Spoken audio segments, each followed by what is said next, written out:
So I hope that gives you an idea of the whole bigger picture of how to choose an oil and why. So now I'm just going to go through each one of those oils in a little bit more detail, hopefully to clarify for you and to make it less confusing which oil to use when you're in the kitchen and actually needing to make a choice. Olive oil has a flavour. It lends itself to Mediterranean type cuisine.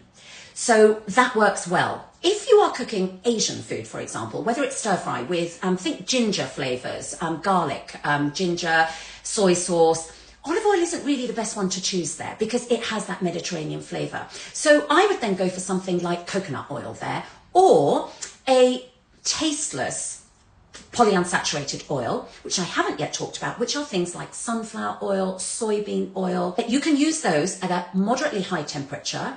They tend to be more refined, so because they are more refined, they can tolerate the higher heats. But because they are more refined, I would use them a little bit more sparingly.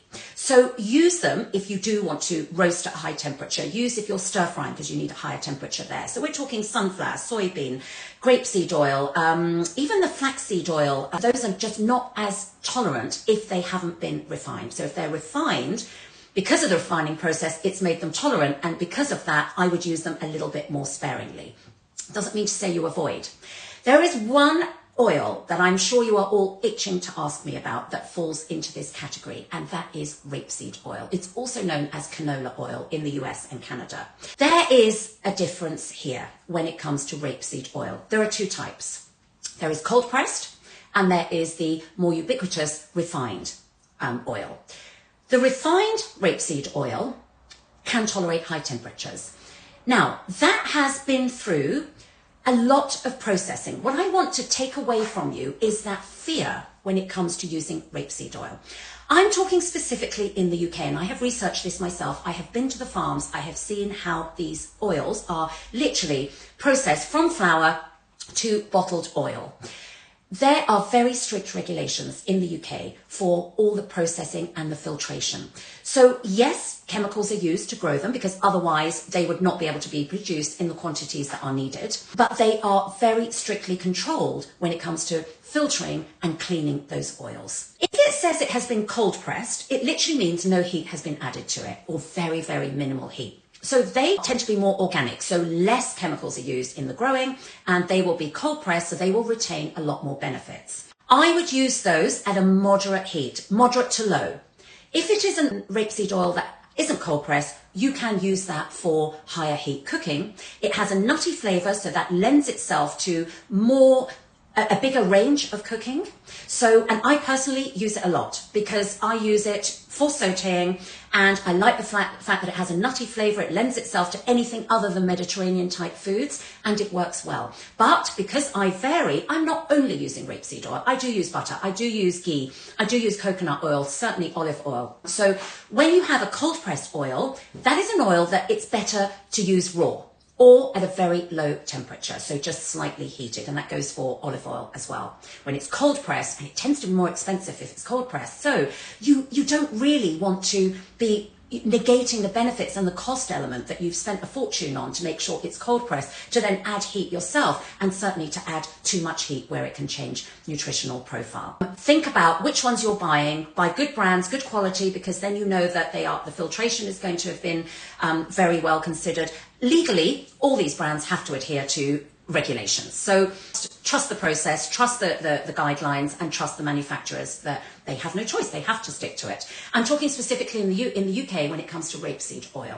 I think maybe in the US there are different guidelines, and I would then, pick your brands carefully. But in the UK, we have very, very strict regulations when it comes to cleaning and filtering these oils, and that rapeseed oil in particular. I do use sunflower oil, which is a neutral tasting oil. It isn't maybe one of the healthiest. It's high in omega-6s. Omega-6s can be pro-inflammatory, but only if they're used in excess. And where that only becomes a problem is because they're cheap, because they're easy to produce, they tend to be used in a lot of ready-made foods. So if you are eating a lot of ready-made foods, sunflower oil tends to be the one that is used, and you can then it's easy to overconsume if that's the type of food you eat. But if you're home cooking and you are drizzling yourself and using just small amounts of sunflower oil amongst all the others, it is not anything to worry about. If you're home cooking, you have so much more control over what you're actually using. So it's only a problem if you are not in control, the manufacturers are, and because you're eating a lot of ready-made foods, you will find that you could be over-consuming these polyunsaturated fats like sunflower oil, and therefore you've got maybe too many omega-6s. Omega-6s are pro-inflammatory.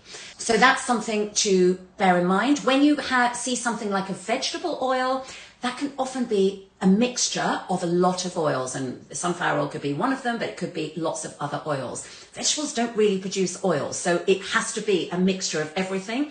And sometimes, in my opinion, it can be not as wholesome as an individual oil from an individual bean or plant or seeds. So, look on the back. Oils also, you need to look on the ingredients. When it comes to olive oil, you look for things like origin. Is it the origin of one country? Is it origin of different farms? Is it a mixture of lots of European countries or just from one country? Is it Spanish, Italian? Is it, you've got to just look at all of that, but don't get too hung up on it. If it is all of those individual things, it's going to be more expensive. Is that what you need for everyday cooking? Not necessarily. Is it what you need for a good quality salad dressing? Potentially. So you would have one that you use for your salad dressings or for drizzling raw, and one that you would use for cooking. And this is where refined olive oils maybe are also a good choice for cooking as well. They tend to be cheaper and you just know what you're using it for. But one thing I wouldn't do is have a really expensive cold pressed olive oil and then use that for cooking, because you're spending a premium to have those qualities, and I wouldn't then add heat to it when you've already bought it, and the reason you bought it is that no heat was added to it. So try and just be a little bit more thoughtful about which oils you're buying and which oils you're using for cooking, because you don't want to be wasting your money and wasting good quality products and not actually enjoying the benefits of those products.